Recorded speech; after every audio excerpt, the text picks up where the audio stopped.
Y le damos la bienvenida ya a nuestros invitados, que están aquí en nuestros estudios. Nicolás del Caño, representante del Frente de Izquierda de los Trabajadores. Santiago Roberto, representante del Frente de Todos, legislador en la ciudad. Exactamente, Bienvenidos a los dos, gracias por haber venido. Gracias a vos. Bueno, estábamos hablando de vacunas, ¿no? Uno de los temas fundamentales. La verdad que la política está presente todo el tiempo, pero también en esto de las vacunas pensábamos que la realidad probablemente ya en pandemia iba a ser diferente, ¿no? Y este no iba a ser un tema a discutir, había que salvarnos entre todos y sin embargo todavía no hemos logrado eso. Empiezo por Nicolás, que lo tengo más cerca. ¿Qué pensás sobre esto?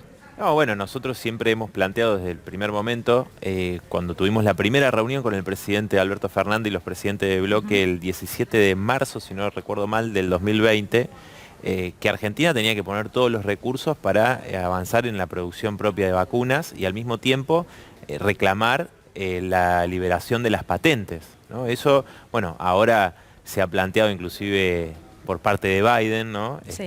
Y que debería llevarla adelante inmediatamente, ¿no? La liberación de las patentes, Sí. más allá del discurso que ha planteado. Y por otra parte nos parece a nosotros algo muy importante, hemos presentado un proyecto de ley también para declarar de utilidad pública el laboratorio Maxiem, propiedad de Hugo Sigman, que está aquí a unos kilómetros en Garín, donde se produce el principio activo de la vacuna de AstraZeneca.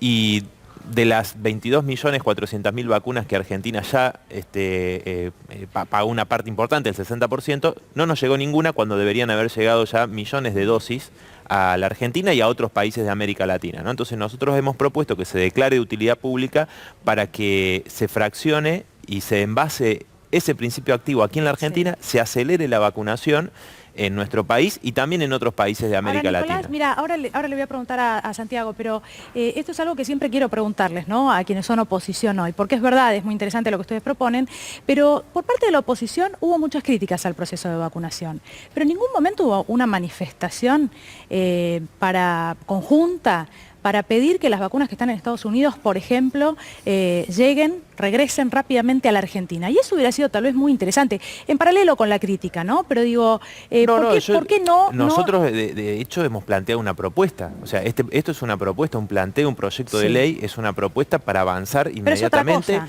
No, tiene que ver porque las vacunas, justamente, las vacunas, una parte de las que había contratado Argentina AstraZeneca, las llevaron a Estados Unidos Sí. porque supuestamente no existía Sí, la sí, posibilidad claro. de tener los insumos en el laboratorio de Carlos Slim en México, que debía envasar la vacuna. Bueno, entonces, concretamente nosotros estamos planteando una salida frente a esta situación. Después tenés sectores de oposición de Juntos por el Cambio que en un momento decían que no había que vacunarse, eran antivacunas. Después, en realidad, lo importante era Pfizer y porque son lobistas de Pfizer. Entonces, digo, ahí tenés eso. Ahora, nosotros de ya el reclamo para la liberación de las patentes y que las vacunas que tiene Estados Unidos y otros países, porque eso lo venimos planteando desde hace tiempo, que Sí. hay una desigualdad enorme con respecto a al reparto de las vacunas, donde los principales países se quedaron con la mayoría de las vacunas y tienen para vacunar 2 o 3 veces a su población. Eso lo Sí. venimos planteando, al menos nosotros de Frente Izquierda, desde hace mucho tiempo, ¿no?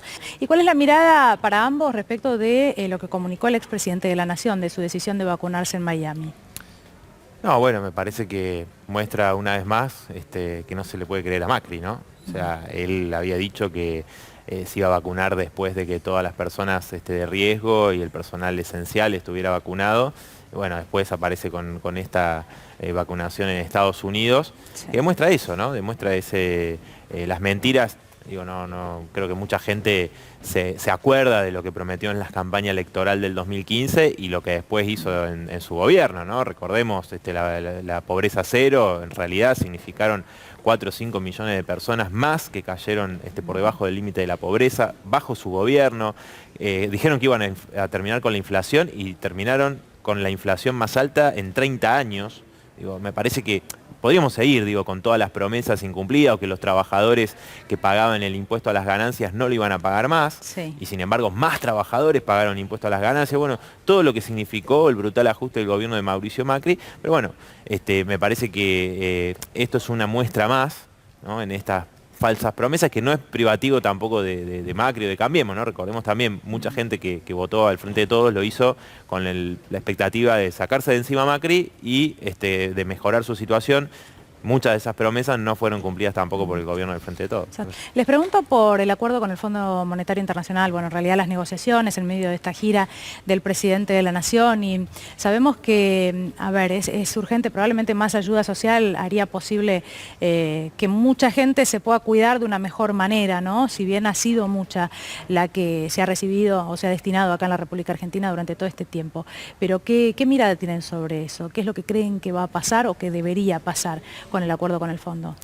No, bueno, Daniela, lo hemos conversado en otras oportunidades. Nuestro planteo es claramente que hay que desconocer este acuerdo con el Fondo Monetario Internacional, un desconocimiento soberano de la deuda, porque es una deuda ilegítima totalmente, porque se contrajo justamente no para beneficiar al pueblo trabajador, sino para financiar la fuga de capitales. Miremos lo que dijo el propio Banco Central, ¿no? La estimación de todo lo que significaron la fuga de capitales y quiénes son los que fugaron, los grandes grupos económicos. Están los números, no lo decimos nosotros, sí. Es un dato que publicó. Es que ahora lo pone en duda el fondo, los legisladores de Estados Unidos, digamos, ya son como muchos sectores. Sí, lo ¿no? que pasa es que, por eso digo, ha habido todo un debate inclusive en la coalición de gobierno en relación al tema tarifa y el presupuesto. Vos hablabas de la ayuda social. No nos olvidemos que el Frente de Todos sus diputados y senadores votaron el presupuesto que cuando nosotros le dijimos a Guzmán, porque vos recién hablabas de las críticas, nosotros hicimos un planteo concreto, alertamos, dijimos, miren que acá no se puede plantear que el 1 de enero del 2021 va a terminarse la emergencia sanitaria y la emergencia social.